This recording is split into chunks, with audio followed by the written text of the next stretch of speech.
Hello అండి. పక్కా కొలతలతో chicken గోంగూర dum biryani ready చేస్తున్నాను. పక్కా కొలతలతో చేయండి, పర్ఫెక్ట్గా వస్తుంది. మీరు ట్రై చేయండి. ఇదే కొలతలు ఫాలో అయితే చాలా చక్కగా వచ్చిద్ది. మనం ఎలా చెయ్యాలో మనం చూద్దాం. ఇప్పుడు స్టార్ట్ చేద్దాం. 1/2 కేజీ చికెన్ తీసుకున్నాను. ఈ చికెన్లో మనము ఉప్పు, కారం, పసుపు కలిపి పక్కన పెట్టుకోవాలి. సాల్ట్ వేస్తున్నాను. 1 స్పూన్ కారము, కొంచెం పసుపు, చెక్క లవంగాల పౌడరు, ధనియాల పౌడరు, అల్లం వెల్లుల్లి పేస్టు. ఇవి బాగా ఇలాగా కలిపి పెట్టుకోవాలి. పక్కన పెట్టేసుకొని ఇంకా గోంగూర అది స్టవ్ మీద పెట్టేసుకుందాం. ఇలా కలిపి పక్కన పెట్టేసుకుందాం. మొత్తం మ్యాగ్నేట్ చేశాను. ఇప్పుడు ఒక కట్ట గోంగూర ఒలిసి కడిగి పెట్టాను. 15 పచ్చిమిర్చి వేసాను. ఇవి మనం సపరేట్గా ఉడకబెట్టుకోవాలి. గోంగూర దీన్ని స్టవ్ మీద పెట్టేస్తున్నా. ఇప్పుడు టమోటా, పచ్చిమిర్చి, ఒక ఉల్లిపాయ ముక్కలు కట్ చేసి పెట్టుకుందాం. ఇవన్నీ కట్ చేసి పెట్టాను. ఇప్పుడు మనము స్టవ్ మీద గిన్నె పెట్టేసి స్టార్ట్ చేద్దాం. స్టవ్ ముట్టించి గిన్నె పెట్టేశాను. దీంట్లో మనం ముందు కొంచెం ఆయిల్ వేసుకుందాం.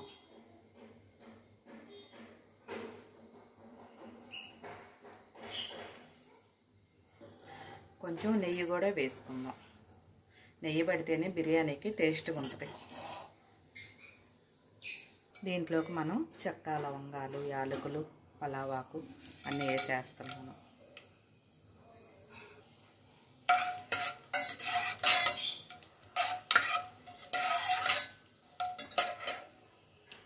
దీంట్లో మనం కట్ చేసి పెట్టుకున్న పెద్ద ఉల్లిపాయ,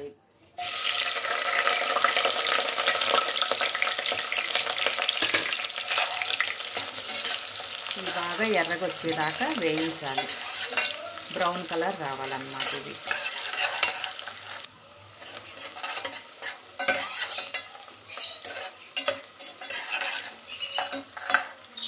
చూడండి, కలర్ మారిపోయింది, బ్రౌన్ కలర్ వచ్చేసింది.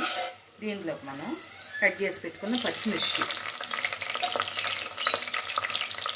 టమోటాలు,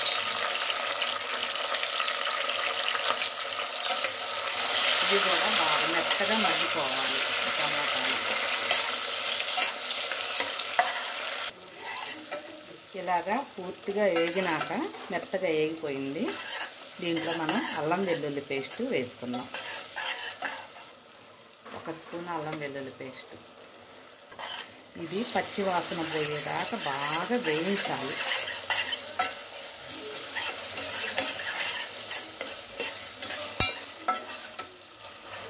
బాగా వేగాలన్నమాట, పచ్చి వాసన పోవాలి. ఈ అల్లం వెల్లుల్లి పేస్టు బాగా ఎర్రగా వేగేలోపు గోంగూర రెడీ అయింది. అది రోట్లో మెత్తగా నూరి పక్కన పెట్టేసుకుందాం. చూడండి, బాగా ఎర్రగా పచ్చి వాసన పోయిందాక వేగింది, బాగుంది. ఇప్పుడు దీంట్లో మనం కొంచెం కారం వేసుకుందాం. కొద్దిగా 1 స్పూను ధనియాల పౌడరు, 1/2 స్పూను చెక్క లవంగాల పౌడరు. ఇవి వేసుకొని బాగా ఇట్లా కలిపేసుకుందాం. దీంట్లో రుచికి సరిపడా ఉప్పు వేసాను.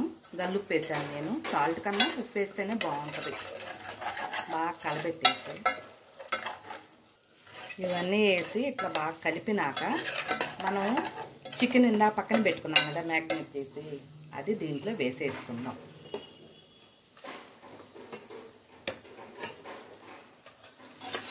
ఇవి వేసుకొని ఇట్లా బాగా కలిపేసి ఒక్క 10 నిమిషాలు మీడియంలో పెట్టి వదిలేద్దాం. కొంచెం ఉడికిద్ది. కొంచెం పుదీనా కూడా వేస్తున్నాను.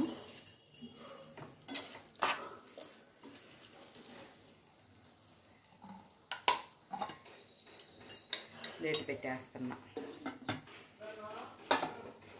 అది బాగా మగ్గాలి ముక్క. చూడండి, బాగా మగ్గింది. అంటే 50% చికెన్ ఉడికింది. దీంట్లో మనం గోంగూర నూరి పెట్టుకున్నాం కదా, అది దీంట్లో వేసేసుకుందాము. వేసుకొని ఒక 2 నిమిషాలు మగ్గనిద్దాం.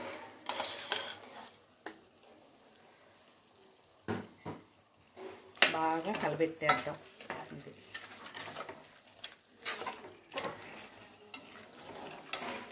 కలబెట్టి ఒక 2 నిమిషాలు అదంతా కలిసిపోయేలాగా మగ్గనిద్దాం. చూద్దాము. చూడండి 2 నిమిషాలు మగ్గింది. మగ్గినాక నేను టీ గ్లాస్తో 2 గ్లాసులు బియ్యం తీసుకున్నాను.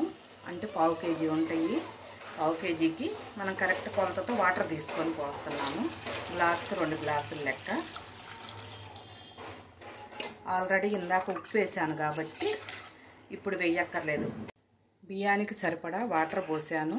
నేను 2 గ్లాసులు బియ్యం పోసాను టీ గ్లాస్తో. అంటే 1/2 కిలో ఉంటాయి. 1/2 కిలోకి డబల్గా పోసాను. ఇప్పుడు మనం ఇవి బాగా తెరలనిద్దాం. ఎసురు బాగా తెరలాలి. తెరలినాకే మనం వాటర్ పోసుకుందాం.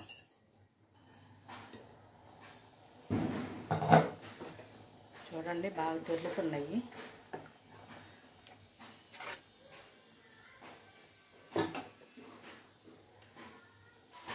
దీంట్లో మనం నానబెట్టుకున్న రైస్ వేస్తున్నాము.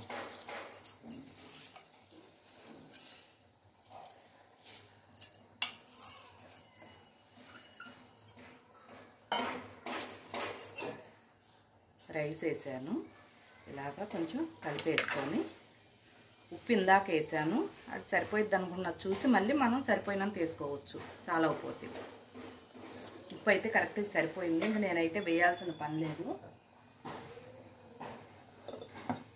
ఇంకా మీడియంలో ఉడకనిద్దాం. ఎంతవరకు అయిందో చూద్దాము. నీరు కొంచెం ఆయిల్ పైకి వచ్చేసింది. నీరు లాగుతుంది. ఇంకా పూర్తిగా దమ్ము పట్టేదాకా ఉంచుదాం. ఇప్పుడు చూద్దాము. ఇది రెడీ అయిపోయింది. కరెక్ట్గా వచ్చేసింది. మంచి గుమగుమలాడిపోతుంది. ఇప్పుడు రెడీ అయిపోయింది. కరెక్ట్ కొలతలతో పర్ఫెక్ట్గా చేస్తే చాలా బాగా వస్తుంది. మీరు ట్రై చేయండి. మీకు నచ్చితే కామెంట్ చేయండి.